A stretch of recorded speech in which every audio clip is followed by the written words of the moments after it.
ตอนเช้าวันนี้มีฝนตกลงมาแต่เช้ามืดเลยนะพรมน้ำมนต์ให้ตาเสาแท้พอพดน้ำตาเสาทำไมเนี่ยฮะหลวงปู่ในหดน้ำถนนตาเสาแท้กลัวฝุ่นนะบ่พอพรมน้ำมนต์ให้ตาเสาแท้พอหดน้ำตาเสาแท้ฮะตะปู่ในหดน้ำมนต์ตาเสาทำไมเนี่ยฮะญาติรถเขาแล่นฝุ่นบ่พอกลัวฝุ่นนะหลวงปู่กลัวฝุ่นกลัวเขาวิ่งฝุ่นวันนี้มีฝนมาเช้าเลยโอ้ทางบักยุงบักยิงเนาะพ่อเนาะฝนตกตาเศร้าแท้พอตูดเปียกเบิดเลยพอตูดฝนตกมาแต่เศร้าแล้วฝนนะโอ้บักยุงปู่ออกมาแล้วปู่มาแล้วปู่มาแล้ว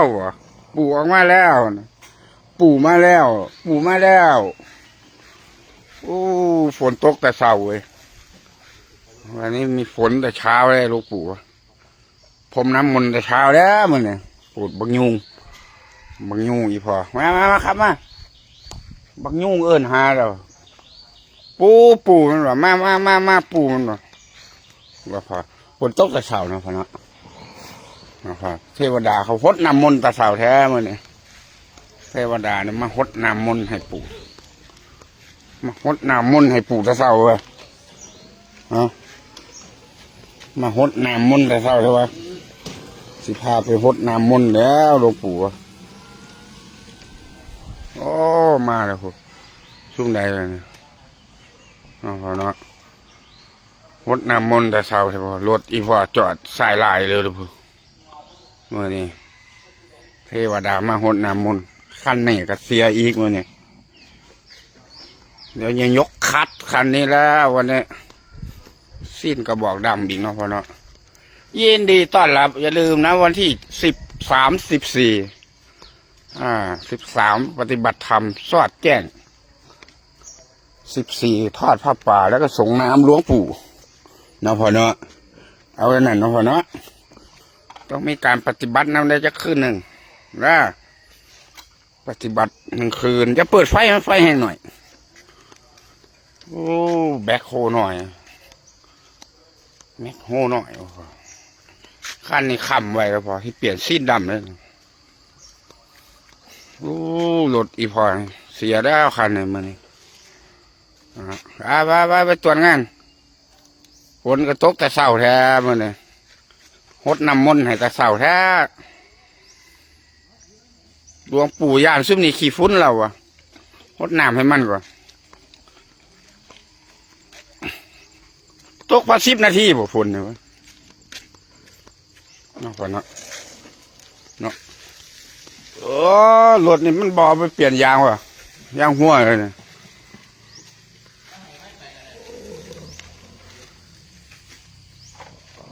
เอาไปเปลี่ยนว่าจูเซนเนี่ยว่าสร้างดำไปทั้งไรเนาะสร้างดำเนี่ยก็แอร์ใช่ปะติดหนีมันหลายขั้นผดว่าถ้าเล็กเนาะเดี๋ยวเอาเกียร์ลงอีกพอคัดเบิดคัดก็หมดว้ายคัดก็เบิดบาปเนี่ยปู่แล้วแต่สมัยเฮ็ดนั่นข้าวเดียวรถเทียโอ้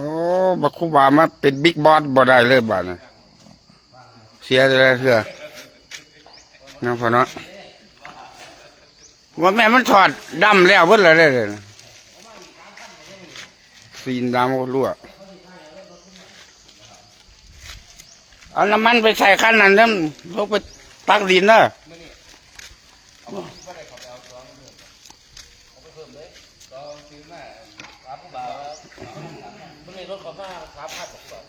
2 มั้งเขาเสียตีแล้วลากลูกไปซ่อมอยู่มากับบอกพ่อเที่ยวก็บอกตุ๊กบ่ฝุ่นแล้วมื้อนี้พอเลยฟ้าท้ายมันเห็นได้มาใส่ได้เลยโอ้เล็กรุ่นนี่บิดกับโพดแล้วบัดเนี่ยซุ้มรถมาเรียนดวงนี่ให้ลงแยกไหนที่เก่าแยกเลย ต้องแยกสิที่เอามาร่วมกันอย่างโอ้เอาออกรถเนี่ยไอ้เติมน้ำมันจังหน่อยเอาไปเปลี่ยนยางซะน้องพอเนาะอีพอจูดฮะอีพอจูดที่ไปใจวะพอใหญ่จูดฮะอ๋อมาอ๋องานศพไปเพียงครับพ่อแม่ว่าตู้สู้ตายเลยครับไปเบิ่งฟุตบอลน้ำเขาเป็นกีฬาเขาเมื่อวานสิเลียนได้สมองแตกว่าอีฟ้าเด็ดพ่อใหญ่ปู่นะตอนนี้เขาถุ่มพ่อใหญ่ปู่ที่ไปใส่บ้านน้ำฮดน้ำมนต์ตะเศร้าทำมือนี่ฮะบักไว้ขี้ข้านฮดน้ำก็คู่บะไม้ฮดไห้ก่อนว่าเนาะไว้เฮาไปตรวจงานก่อนนะพ่อใหญ่เนี่ยปู่พ่อใหญ่เนี่ยปู่ที่ไปขึ้นรถแล้วบังยุ่งไปใส่เบิดบังยุ่งเจ้าบังยุ่งไปใส่เบิดบังยุ่งไปจะพาลูกไปภูเขาไปดูช่างไฟก่อนวันนี้ช่างไฟมาติดตั้งไฟระยะนะที่ศาลาเชียงทองน่าจะติดครบทุกดวงเลยวันนี้ใช้เวลาประมาณ10 วันนี่เขาบอกว่าถือสิ้นเดือนว่าจะเสร็จมีหลายชุด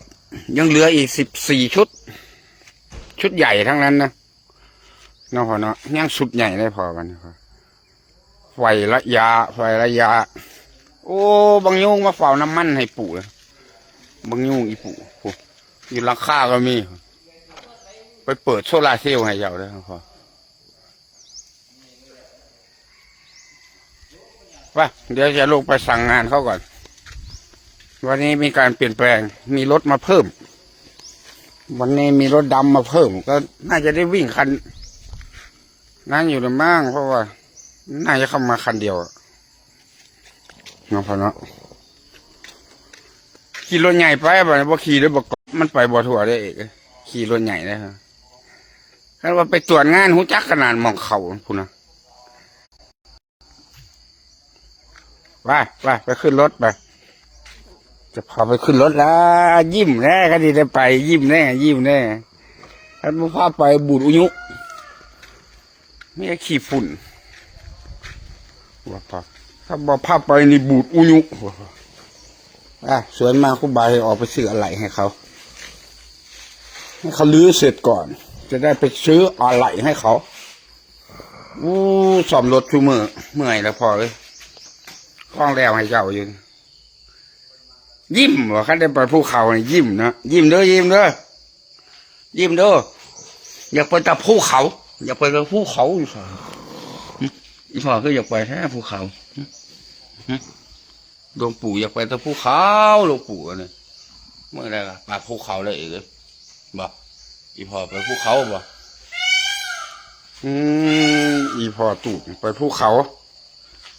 เดี๋ยวเอาหลวงปู่ขึ้นรถก่อนนะขอหยุดการถ่ายทอดไว้แต่เพียงเท่านี้ก่อนสาธุเจริญพร